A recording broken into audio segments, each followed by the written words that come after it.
I thought we had a really good first half. Thought we played really well the first half. Thought we did some good things the second half. I thought too many loose ends the second half. Not as consistent as the first half, and I felt like we should have been. Good overall game, I guess. I think we improved. I think we did get a week better. I would have liked to have gotten even more better, but. Coach, you started off the game rushing the ball. Was that something that was on the game plan this weekend, or did the media get in your head at all? No, I could care less what plays you guys like. Don't even have a remote care in the world on it. We felt like we'd be able to run the ball against these guys. They run that stack look, and the same guy calling the defense was at Arizona, and we had success running the ball there, so we thought we would today.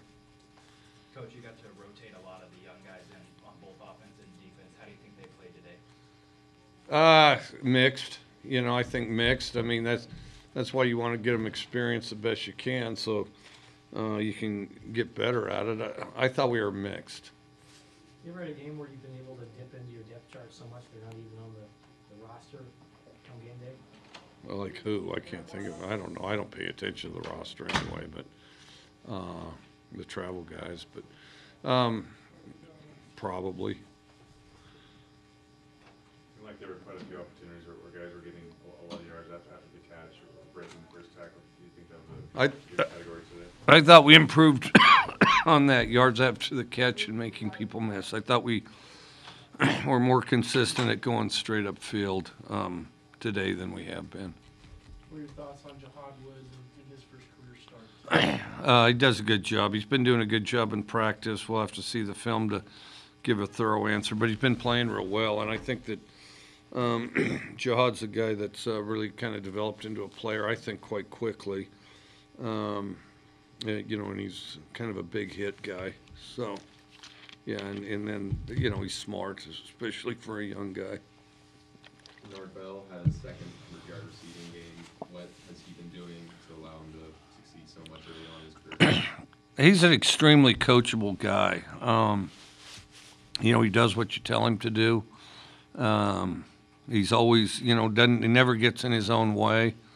He's like one of the most incredibly upbeat guy, even though he's kind of quiet. He's always kind of cheery. So if you're in a crummy mood, long story short, I need to hang out with Bernard Bell all the time. As a matter of fact, next game I think I'm going to room with Bernard Bell, and but he puts you in a good mood, and the thing is he does exactly what you tell him, and steadily has improved, and he's improved a lot, between the end of last season. So, and I think he continues to get better.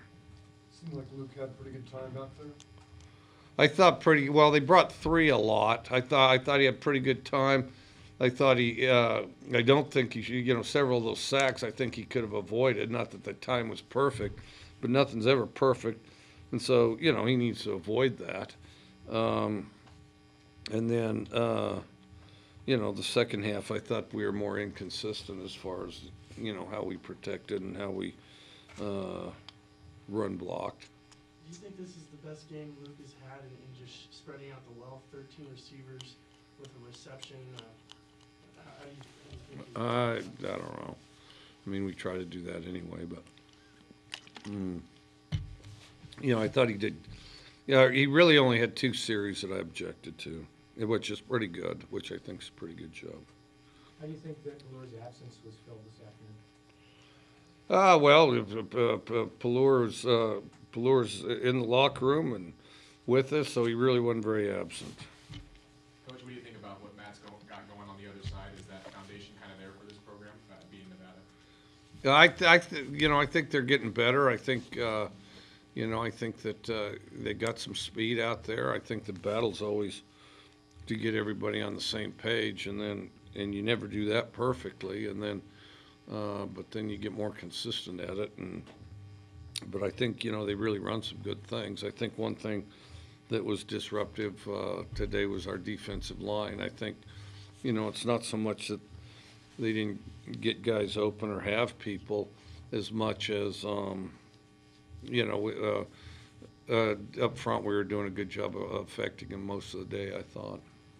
Was there any worry this week about looking ahead to next Friday, or are you impressed the way the guys kind of focused on the task at hand today?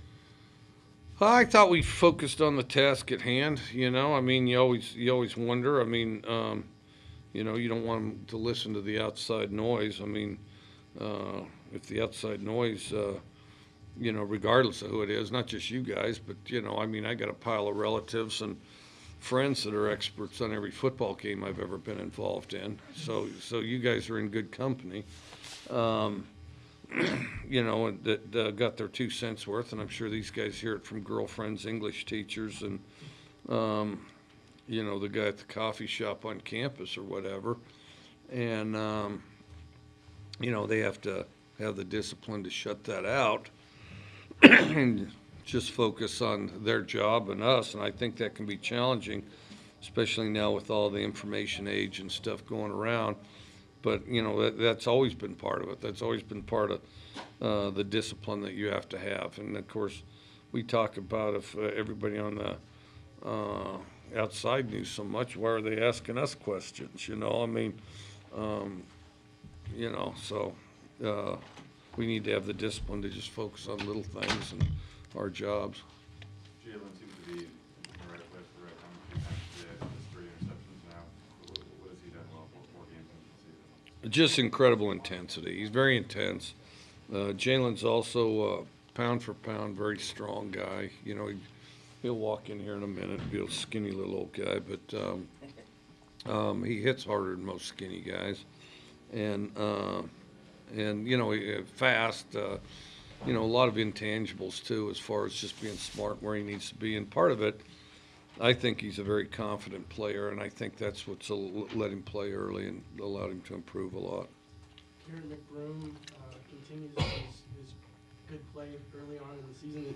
Is it nice to see his progression and be able to have a legitimate person behind Daniel to come in and take up space? Yeah, he's been good for quite a while. The other thing, I think McBroom typically has good technique. Like if you're breaking in, technique drills and all that, if you really have to get a point across, McBroom's a pretty good guy to start with. So I think that, just as far as some of his technique stuff, he's been a pretty decent example to a lot of those guys. Coach, your team is 4-0 right now. It's the first time that WCU's been 4-0 since 2001. Does that have any meaning to you? No. I mean, I'm glad we're 4-0, but I mean, we've got to focus on the next one,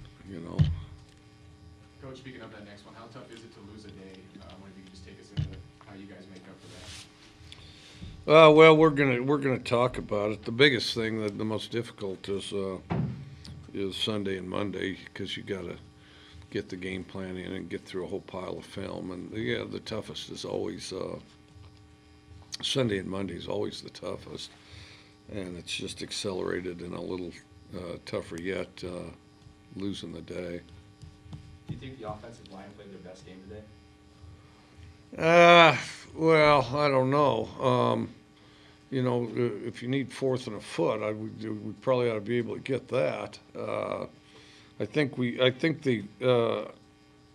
I would say they played the first half. I thought they really played a good first half. I think they really played a good first half, and then some of it's just kind of collective mentality.